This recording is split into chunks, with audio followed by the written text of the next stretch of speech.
The next test is apparent solubility.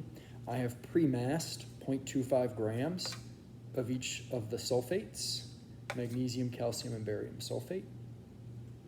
And if you think real quick to yourself, because you're going to answer a question about this later, if my massing was not accurate, if I had put too much over 0.25 grams, how would that affect the solubility?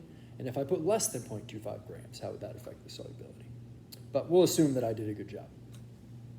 All right, pre-measured our 5 milliliters of water. This is the magnesium test. Apparent solubility, swirl it around. As you can tell on this one, I don't even need to stir yet. Didn't even use the stirring rod. Oh, backwards in the camera, that's tricky. And it dissolved completely. Magnesium dissolved completely. Okay. Do calcium.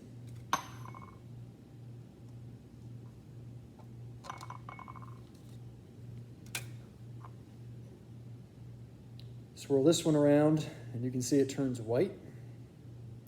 It is dissolved. I don't need to use the stirring rod really on this one either, but you get that white, milky-looking substance.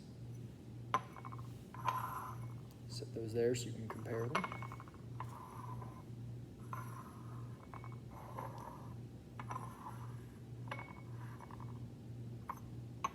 It's actually starting to settle some now.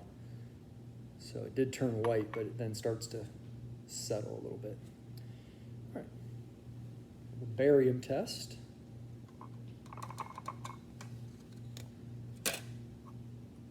Again, swirl it around. This one does not dissolve quite as well. It's got some chunks in the bottom. Got to give that one stirs. Still milky white. These are all in the same family or group of the periodic table, so they will have similar properties. That one took a little bit more effort. Okay, so apparent solubility. Saw the magnesium, pretty easily turned clear. Calcium, dissolved but turned white. Barium, took a little bit of stirring. You can see the residue still sitting there in the bottom of the beaker. Didn't dissolve as well.